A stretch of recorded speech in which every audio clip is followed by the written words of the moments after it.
এটাই তো CSK. Wow wow, কেমন লাগছে বলো সিএসকে ভাই লোগো? মনে লাড্ডু ফুটেছে। হয়ে গেল তো সিএসকে কামব্যাক। সিএসকে ডিএনএতে আছে ভাই কামব্যাক করার। সিএসকে কে তুমি ঠিক স্প্রিংয়ের মতো, যতটা তুমি চাপবে ঠিক তত জোরে বাউন্স ব্যাক করবে। এটাই সিএসকে ডিএনএ। হয়তো 3টে ম্যাচ খারাপ গেছে, কিন্তু কামব্যাক করবে, এটা তো ভাই সিএসকে ফ্যানরা তো জানতো। হয়ে গেল না আজ সিএসকের কামব্যাক। সিএসকে ভালো পারফর্ম করলে তবে তো আইপিএলটা জমজমাট হবে, তাই না? গুড। ওয়াও, সঞ্জু, ক্যা বাত হে সঞ্জু। চারটা ফর্মে ফিরেছে। প্রথম 3টে ম্যাচ খারাপ খেললেও ভাই সঞ্জু ফর্মে ফেরার সম্ভাবনা খুব অনেকটাই ছিল, যে সঞ্জু তো ফর্মে ফিরবে। তো অবশেষে সঞ্জু ফর্মে ফিরেছে। 115 রান করেছে, সেঞ্চুরি করেছে আইপিএলে, এবারের আইপিএলের প্রথম সেঞ্চুরি। What a match! হয়তো লাস্টের দিকে অতটাও তোমার ইন্টারেস্টিং, অতটাও তোমার কী বলবো, মানে হার্টবিট বেড়ে যাওয়ার মতো ওরকম হয়নি, কিন্তু ভাই সিএসকের জন্য ওটা ম্যাটার করে না এই মুহূর্তে। সিএসকের কামব্যাকটা খুবই দরকার ছিল। এটাই সিএসকে, সিএসকের পরিচয় এটাই। বাহ! ছোটো করে ম্যাচের সামারি একটু দেখে নিই, আর খেলায় কী হলো। প্রথমত তোমার টসে হচ্ছে দিল্লি জিতেছে। টসে জিতে ভাই লাস্ট ব্যাট নিয়েছে, এটাই স্বাভাবিক ছিল। ইন্টারভিউতে সঞ্জুও বলেছে সেও যদি টসে জিততো তো লাস্ট ব্যাটই নিত। তো রীতিমতো ফার্স্ট ব্যাট করতে এসে সিএসকে সঞ্জু আর ঋতু ওপেন করতে এসছে স্বাভাবিকভাবে। এর আগেও 3টে ম্যাচ ট্রাই করেছে। তো সঞ্জু হচ্ছে শুরুতেই তার ব্যাটে বলে ভালোই হচ্ছিলো, ভালোই টাইমিং হচ্ছিলো, সে ঠিকঠাকই ফ্লোতে খেলছিল। কিন্তু ভাই ঋতুর সেরকম ব্যাটে বলে হচ্ছিলো না। ঋতু হচ্ছে তোমার খুবই আস্তে খেলেছে।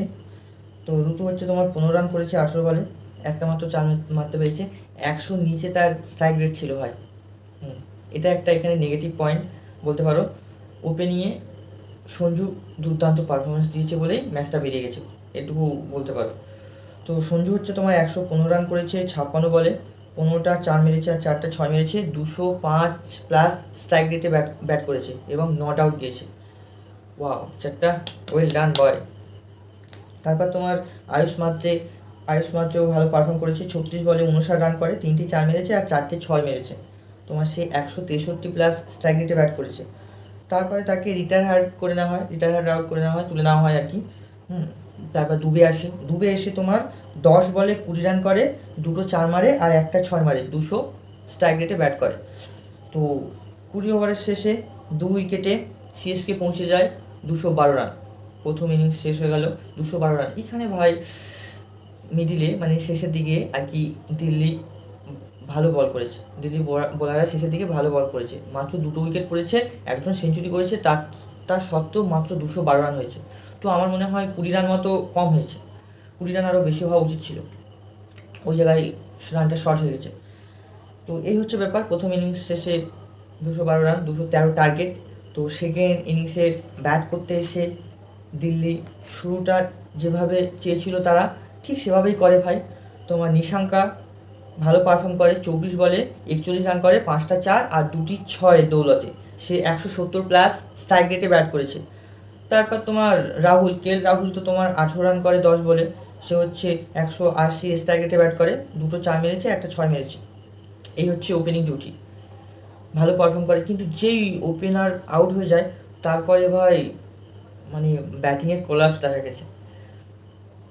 যেই ওপেনার দুজন আউট হয়ে যায় তারপরে না তো অক্ষর প্যাটেল, না তো ডেভিড মিলার, কেউ খুব একটা ভালো কিছু করতে পারেনি ভাই। ইভেন আজকের ইম্প্যাক্ট প্লেয়ার হিসাবে আশুতোষ শর্মাকে খেলানো হয়েছিল। আশুতোষ একজন ভালো ব্যাটার, আমার তার উপর ভরসা ছিল, কিন্তু সে আজকে যেহেতু প্রথম ম্যাচ খেলছে এবারে আইপিএলে, কিন্তু সে খুব একটা ভালো কিছু করতে পারে না। এমনকি ডেভিড মিলারও তাই তেমন কিছু করতে পারেনি। তারপরে আসে স্টাফস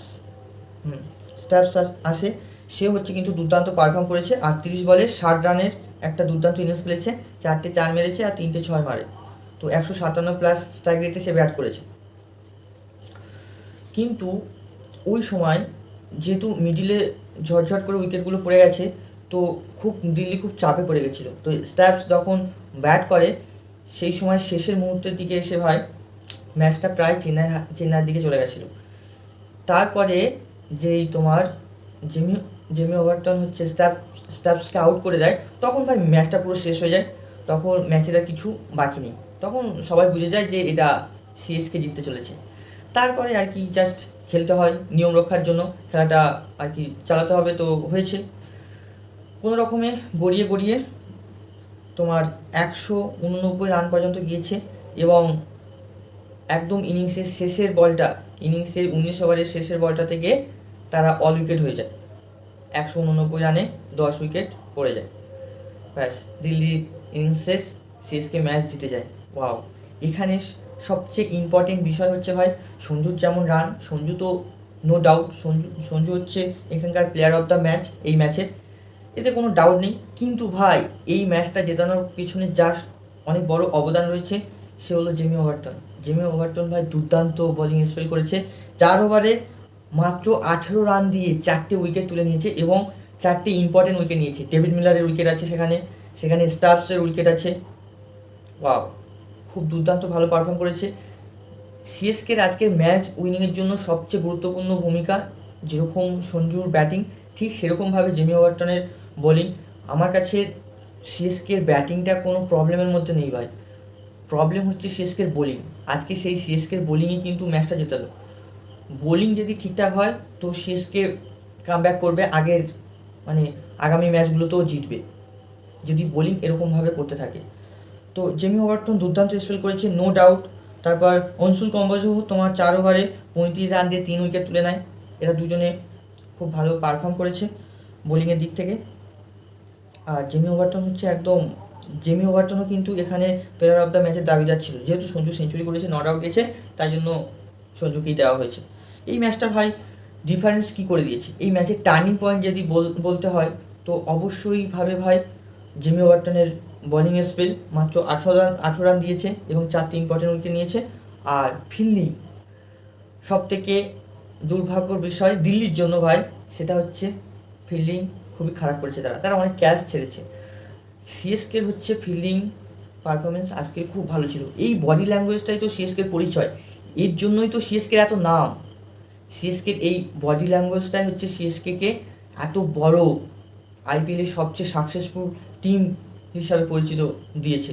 সেটা এমনি এমনি না ভাই, 5বার চ্যাম্পিয়ন হচ্ছে এমনি এমনি না। তো সিএসকে ফ্যানরা খুব হ্যাপি নিশ্চয়ই। তো এমএস ধোনির জন্য খুব ভালো লাগছে বিষয়টা। আর ঋতুরাজ গায়কোয়াড়ের কথা আলাদা করে বলতে হবে ভাই, ঋতুরাজ কেন ওপেন করছে, কিসের জন্য ওপেন করছে ঋতুরাজের ওপেন করা উচিত নয় ভাই, ঋতুরাজকে অন ডাউনে আসা উচিত, 3 নম্বরে ব্যাট করো ভাই, মাত্রেকে ওপেন করতে দিয়ে দাও, তাকে একদম খোলা ছেড়ে দাও যে তুমি পাওয়ার প্লেটা খেলে আসো। আয়ুষ মাত্রেকে ওপেন করতে দাও সঞ্জু স্যামসনের সাথে, আর একদম পুরো একজন এক্সপিরিয়েন্স ব্যাটার থাকবে, তার সঙ্গে ইয়াং একজন থাকবে, পুরো পাওয়ার প্লেটা তাদেরকে ফ্রি ছেড়ে দাও। আয়ুষ মাত্রেকে তুমি 3-এ ব্যাট করো না, এত প্রেশার নিয়ে খেলছো, ওই 17টা বল যে নষ্ট হয়েছে সেটা তো টিমের জন্য অনেকটা ক্ষতি না। সঞ্জুর ভাই এখানে ওপেন করা উচিত না, সঞ্জু এখানে ওপেন করে টিমের ক্ষতি হচ্ছে, কারণ সে সেই ফ্রি মাইন্ডে খেলতে পারছে না, তার উপর দেখে বোঝা যায় যে সে কতটা প্রেশারে আছে। এত প্রেশার নিয়ে তুমি ব্যাট করবে, আমার মনে হয় ভাই অবশ্যই তোমার ঋতুরাজ গায়কোয়াড়কে তিনি ব্যাট করা উচিত এবং মাত্রেকে ওপেন করতে দেওয়া উচিত, এবং তাকে এরকম নির্দেশ দেওয়া উচিত যে পাওয়ার প্লেটা পুরো সম্পূর্ণ খেলে এসো ভাই, পাওয়ার প্লেটা কাজে লাগাও, এটা খুব ইম্পর্টেন্ট। আজকে নয় সঞ্জু খেলে দিয়েছে তাই তোমরা মানে বেঁচে গেছো, কিন্তু তবুও তো একজন সেঞ্চুরি করার সত্ত্বেও তবুও যতটা রান হওয়া উচিত ছিল ততটা রান হয়নি, এটা খুবই দুর্ভাগ্যজনক ব্যাপার। এখনও পর্যন্ত সিএসকে থেকে 100% আসেনি। আজকে ম্যাচ জিতেছে ঠিক আছে, তাদের বোলিং ডিপার্টমেন্ট ভালো হয়েছে, ফিল্ডিংও খুব ভালো হয়েছে, বডি ল্যাঙ্গুয়েজ খুব পজিটিভ ছিল, সবই ঠিক আছে, কিন্তু সম্পূর্ণভাবে 100% পারফরমেন্স আসেনি, ব্যাটিংয়ে কিন্তু আসেনি ভাই, এটা খেয়াল রাখতে হবে। মাত্র 2টো উইকেট হারিয়েছ, তাই 212 রান, ওটা আরও 20 রান হওয়া উচিত ছিল। তো হ্যাপি সিএসকে ফ্যানরা, চ্যানেলটাকে সাবস্ক্রাইব করে দিও। এই চ্যানেলে কিন্তু ক্রিকেট সংক্রান্ত সমস্ত আপডেট খুব শীঘ্রই পেয়ে যাবে, এবং সমস্ত ম্যাচের আমি হচ্ছে অ্যানালাইজ করি, আলোচনা করি, সংক্ষেপে মেন পয়েন্টগুলো তুলে ধরি, বলি, যেটা দেখলে তুমি যদি পুরো ভিডিওটা দেখো তাহলে তুমি বুঝতে পারবে যে কোন টিম জিততে চলেছে। আর আমি তো ভিডিও শেষে এমনি ম্যাচ প্রেডিকশন করে দেবো, অর্থাৎ কে জিততে চলেছে আমি সেটা বলে দেবো। আর যদি তুমি ড্রিম11 টিম করে থাকো তাহলে অবশ্যই এই ভিডিওটা যদি পুরো দেখো তাহলে তুমি একটা ভালো টিম তৈরি করতে পারবে। তো ভাই সেই জন্যই বলছি চ্যানেলটা সাবস্ক্রাইব করে নিও, আর ভিডিওটা ভালো লাগলে একটা লাইক করে দিও। তো তোমরা যদি পাশে থাকো তাহলে আমি ভালো মোটিভেট হব আর খুব ঘন ঘন ভিডিও আনবো। তো তাই জন্য বলছি সাবস্ক্রাইব করে দিও ভাই।